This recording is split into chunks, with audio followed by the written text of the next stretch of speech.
Bonsoir chers auditeurs pour cette rentrée 2025. J'espère que vous avez passé de bonnes vacances. Nous allons consacrer aujourd'hui cette émission à deux thèmes polémiques et deux thèmes instructifs qui vont probablement mobiliser l'actualité dans les jours qui viennent et les semaines qui viennent. Nous allons parler dans un premier temps avec Élie Darmon, que j'avais déjà invité à Radio Courtoisie, qui est un des témoins dans l'affaire Boulin. Vous savez, ce ministre du Travail qui a été tué en 1979 par des gens du SAC, par des gens comme Pasqua et d'autres personnes qui étaient également des droits communs. Et ce ministre du Travail a été abattu apparemment. Elio Darmon avait entendu dans une auberge, le Roi René, comment les instigateurs comme Pierre de Bizet, président du SAC et quelques autres personnes s'apprêtaient ou avaient tenté de tuer Robert Boulin, qui en réalité ne s'est jamais suicidé comme on l'a dit, mais a bien fait l'objet d'un meurtre. Et Elio Darmon, figurez-vous, a été rattrapé par l'actualité d'il y a 35 ans, puisque le week-end dernier, et même vendredi, dans la nuit, il a fait l'objet de plusieurs coups de tir de balles, une qui a été de 50 cm qui lui est passée à côté du visage, et il a pu réchapper heureusement à cet attentat. On va en discuter avec lui. Bon, Elio Darmon, est-ce que vous m'entendez ? Oui, très bien. Merci de revenir à la charge, si j'ose dire, parce que vous vous seriez peut-être bien passé de ce qui vous est arrivé, de ce que je viens de raconter. Alors, vous avez donc... j'ai intitulé ce thème d'émission que vous échappiez de peu à la mort. En réalité, vous m'avez expliqué que c'était peut-être pas tout à fait le cas, que c'était probablement plus des tirs de balles qui avaient été effectués pour tenter de vous intimider. En tout cas, ces 4 balles sont passées près de vous, si j'ose dire, et vous avez été un peu commotionné ou au contraire tranquille, comme c'est souvent le cas chez vous, car vous avez connu le grand banditisme et vous avez connu un peu les milieux, le milieu précisément. Alors, qu'est-ce qui s'est passé exactement le vendredi dernier, vendredi dans la nuit, à 1h du matin, vous étiez chez vous, près de Lorient, en Bretagne. Qu'est-ce qui s'est passé exactement ? Oui, bonsoir monsieur. Donc, je résume ce qui s'est passé. J'ai été victime d'une agression à main armée par 2 individus, apparemment, de par les tirs et les cartouches retrouvées au sol. Oui. En fait, je dormais profondément. Il était 1h15 du matin. Et mon chien, je possède un berger allemand, qui s'est mis d'un seul coup en pleine nuit à aboyer de manière anormale. Oui. Donc, ça m'a réveillé dans mon sommeil. Je me suis levé. J'étais torse nu et je suis sorti en short dans la rue, une rue qui n'est pas éclairée, et il faisait nuit noire vendredi dernier. Il n'y avait pas du tout d'éclairage, donc je n'ai rien vu, mais mon chien d'un seul coup s'est mis à courir comme une fusée en direction de la sortie de mon impasse. Et donc, je l'ai appelé plusieurs fois. Il a mis 5 bonnes minutes à revenir. Il avait repéré une silhouette apparemment. Enfin, moi, en tout cas, j'ai rien vu. J'ai fait le tour de ma maison. J'ai rien vu du tout. Et au moment de rentrer dans ma maison, sur le pas de ma porte, il y a eu une détonation assourdissante. Et la balle est venue se fiche à 50 cm de mon dos, puisque j'étais de dos. Ouais. Je rentrais chez moi. Et le tireur était à une dizaine de mètres, puisqu'on a retrouvé une cartouche au sol, et les gendarmes ont prélevé 4 cartouches en tout au sol, et les ont mis sous scellé pour des recherches de traces ADN. Est-ce que vous avez aperçu sa silhouette ? Pas du tout. Même pas. Rien vu. Vous savez, il faisait nuit noire, puisqu'il était précisément 1h30 du matin dans la nuit. Voilà. Donc, dans la nuit noire. Oui, puis mon impasse n'est pas éclairée la nuit. Donc c'est seulement grâce à mon chien que j'ai eu la vie sauve et que j'ai pu sortir. Et donc j'ai essuyé 2 tirs d'une arme à feu. Je suis rentré chez moi, j'ai composé le 17 et j'ai appelé la gendarmerie m'a rappelé pour me dire on arrive dans 10 minutes. Parce que j'habite un coin isolé. Donc les gendarmes sont arrivés, ils ont prélevé 4 cartouches au sol et ça a été mis sous scellé. Ils m'ont fait à moi le test de paraffine sur mes mains avec un tamponnage pour voir si j'avais de la poudre sur les mains, ce qui n'était pas le cas, puisque je n'avais aucune raison d'avoir de la poudre.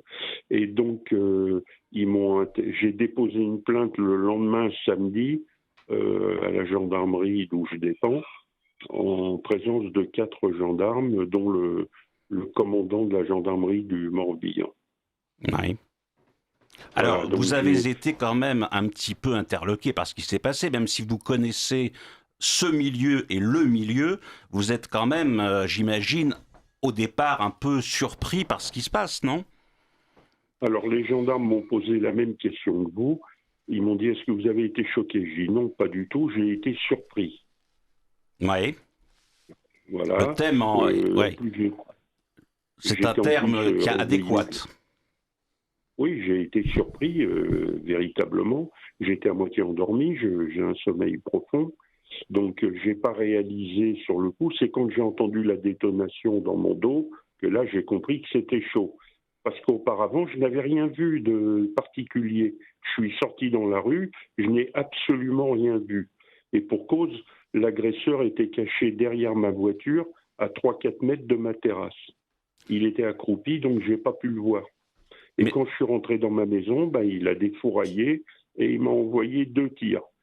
Alors, d'après les gendarmes, le samedi, lors de mon dépôt de plainte, ils m'ont dit, monsieur, s'ils avaient voulu vous tuer, ils l'auraient fait. C'est un tir d'intimidation pour vous dissuader de témoigner dans le dossier Boulin. Ouais. Il me dit, on a appelé nos collègues de la SR de Versailles, en charge de la commission rogatoire. Ils savaient qu'il planait un danger au-dessus de votre tête, parce que vous êtes un témoin crucial dans le meurtre du ministre, et que vous avez eu le courage de déposer et de livrer des noms. Donc, les gendarmes, plus ou moins, étaient au courant que je risquais une agression. Donc là, j'ai été victime d'une agression à main armée qui peut s'expliquer par le timing du dossier. Je veux dire par là que quand j'ai fait mes révélations le 20 janvier 2025 à la juge Naon, j'ai déposé par procès-verbal et j'ai cité les noms des meurtriers de Boulin. Et 10 jours après, bizarrement, la juge a été mutée. Et le dossier est resté, il est resté sans juge d'instruction jusqu'au 25 août 2025. Pourquoi cette date est cruciale? Parce que le juge a été nommé et 4 jours après, j'ai reçu une agression avec arme à feu. Donc les gendarmes en ont déduit que le fait que le juge soit nommé et qu'il veuille entendre les protagonistes de cette affaire, puisque j'ai moi-même sollicité une confrontation à l'époque, au mois de janvier, avec des gens proches de l'enquête. Je ne peux pas citer les noms parce que on me l'a interdit. Donc, j'ai sollicité une confrontation auprès de Madame Naon, la première juge, qui me l'a accordée. Et c'était resté lettre morte puisqu'il n'y avait plus de juge en charge du dossier. Et maintenant qu'il y a un nouveau juge, cette confrontation devrait avoir lieu en septembre. Et 4 jours après la nomination du juge André, eh bien, j'ai reçu des tirs d'intimidation d'après les gendarmes pour me dissuader d'aller éventuellement à une confrontation et surtout de fermer ma bouche. Alors, cher Elio Darmon, il faut quand même rappeler que Radio Courtoisie vous a fait venir dans les studios par mon biais, si j'ose dire, aussi. Et il y a sur YouTube des entretiens avec vous, avec Madame Boulin, avec Monsieur Fonfrette, qui était l'un des principaux bras droits de Robert Boulin. On ne va pas faire tout l'historique de l'affaire Robert Boulin. Je propose aux auditeurs de se reprendre les YouTube et de pouvoir justement essayer de comprendre un petit peu toute cette affaire. En tout cas, il y a une chose qui est sûre, c'est que plus les personnages disparaissent en étant tués depuis 35 ans, plus on ne les voit plus ils sont obscurs, plus l'affaire Boulin réapparaît à chaque fois d'une manière ou d'une autre, et vous en êtes vous-même le pilier central, si j'ose dire. Le témoin surtout, parce que Ouais. moi j'ai fait de mal à personne. Les gendarmes, lors de mon audition de dépôt de plainte, m'ont demandé si j'avais des ennemis, ils m'ont demandé de lister les gens qui seraient susceptibles de m'en vouloir. Et j'ai écourté la discussion en disant 0. Je n'ai aucun ennemi. Je vis paisiblement ma retraite en Bretagne. Je ne fais plus d'affaires depuis longtemps. Je n'ai pas de contentieux avec personne, donc je ne me connais pas d'ennemis. Donc les gendarmes ont été surpris de ma réponse. Ils m'ont dit, mais il y a quand même quelqu'un qui est venu tirer chez vous. J'ai dit, oui, mais c'est en lien avec le dossier Boulin. Je n'ai pas d'ennemis. Je n'ai fait de mal à personne. Donc le seul lien solide que je peux voir dans cette fusillade, c'est mes révélations dans l'affaire Boulin. Et je lui dis, et je vais vous expliquer pourquoi.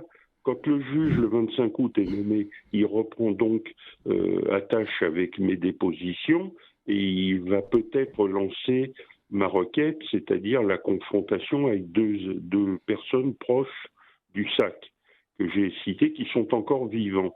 Alors, il y en a un dont vous pouvez dire le nom.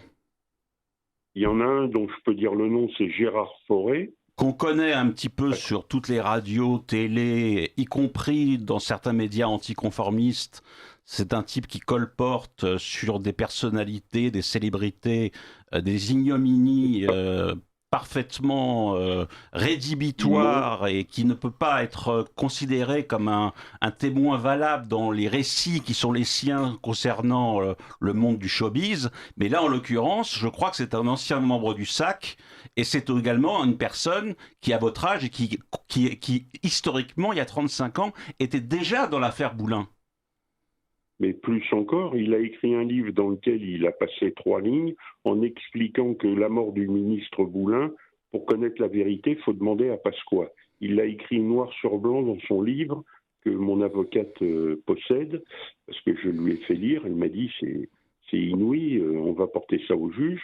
Donc ce monsieur Fauré fréquentait le roi René à l'époque, à la même. Alors, le roi René, on rappelle que c'est la boîte échangiste où se rendaient un certain nombre de gens à Ville d'Avray et où on a notamment retrouvé Pierre de Bizet, les tueurs de Robert Boulin que vous avez vu, vous, de vos yeux vus, et que vous avez entendu proférer le nom de Charles Pasqua comme étant probablement l'un des instigateurs du meurtre de Robert Boulin.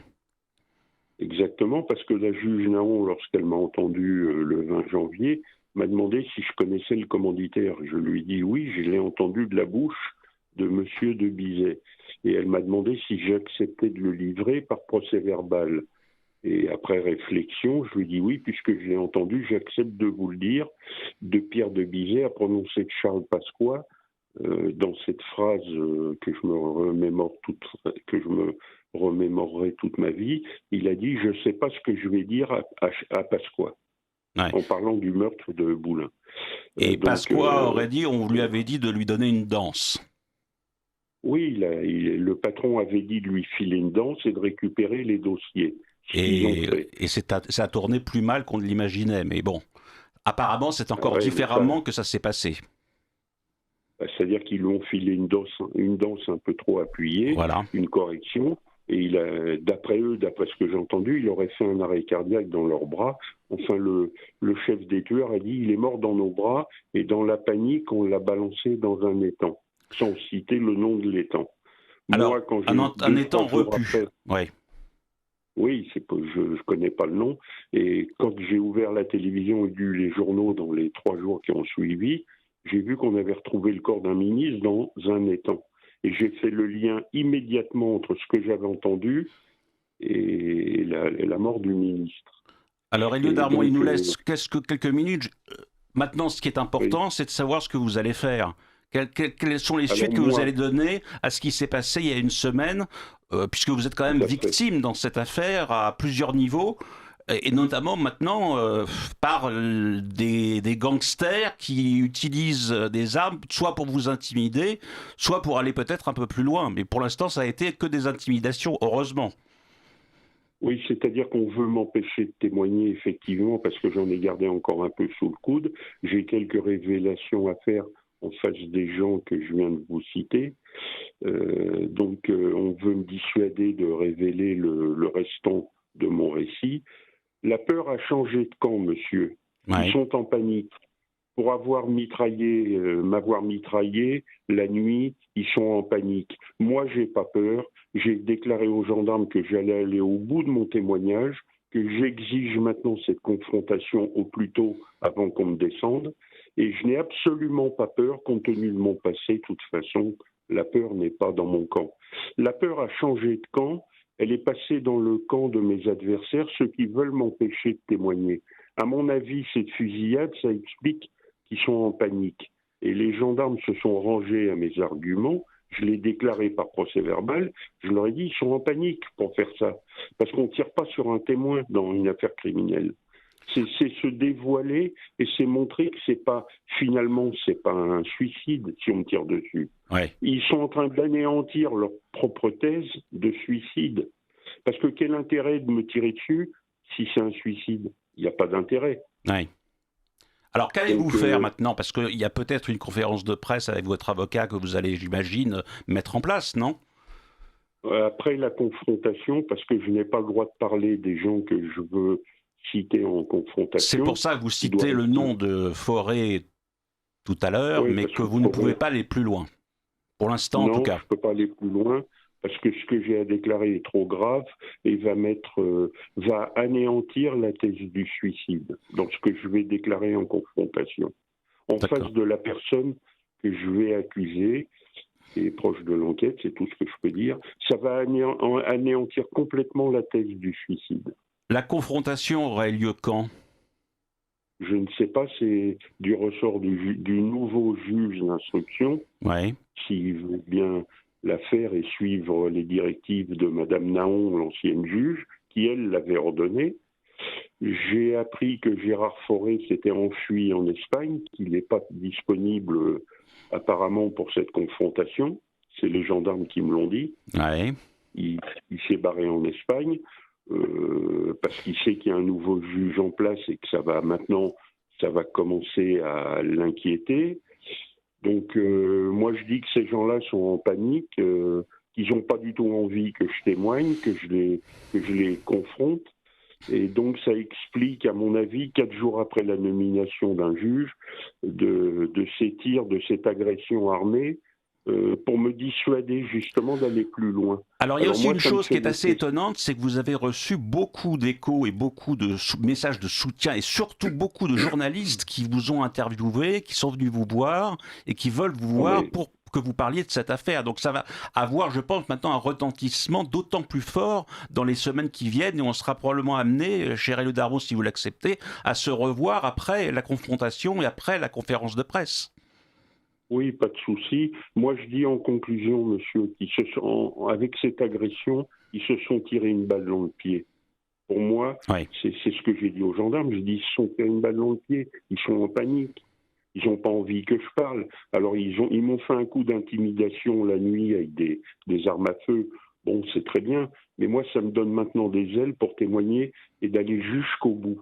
Et je ne lâcherai pas. Et j'ai eu plus de 20 journalistes de Paris, de Ouest-France, de Sud-Ouest aussi, qui m'ont appelé, qui m'ont encouragé. De Libération, même. Oui, Libération aujourd'hui. Ouais. La télévision est venue. J'ai reconnu le deuxième tueur sur des photos présentées par Libération. Je l'ai reconnu immédiatement quand la journaliste m'a présenté sa photo. Je lui ai dit oui, c'est lui. C'est celui qui était en face de moi, Jean-Pierre Mayonne-Libaud. Ouais, alors là, c'est le deuxième tueur. C'est-à-dire qu'il y a le premier tueur que vous avez cité. Le chef du commando, oui. Et Joliot. Voilà, Joliot, Henri Joliot. Et puis le deuxième que vous venez de citer. Oui, les deux tueurs de Robert Boulin en 1979, dans cette affaire dont on parle encore aujourd'hui, et justement, précisément, parce que vous en avez été vous-même la victime une nouvelle fois dans cette affaire qui ne cesse de s'actualiser, de se réactualiser des décennies après. Donc je vais rassurer tous les auditeurs qui m'écoutent, et c'est ce que j'ai dit à tous les journalistes, plus d'une vingtaine qui m'ont appelé. Je leur ai dit, rassurez-vous, je vais aller au bout de mon témoignage. Le tir d'intimidation, il ne m'intimide pas du tout. Et je pense que maintenant, c'est plutôt eux qui ont peur de mon témoignage. Parce que moi, je n'ai pas peur. De toute façon, vous en avez vu d'autres. J'en ai vu d'autres, j'ai de la bouteille, puis je suis de toute façon au crépuscule de ma vie, de toute façon, à mon âge, on n'a plus peur, surtout avec mon vécu. Donc mon avocate est prévenue, je lui ai dit, maître, je vais aller au bout, préparer une conférence de presse pour fin septembre. Quand la confrontation aura lieu, je déballerai la fin du dossier, ce que je sais, et c'est de la dynamique. C'est pour ça que les gens emploient la manière forte pour me dissuader de balancer ce que eux ils savent, par contre.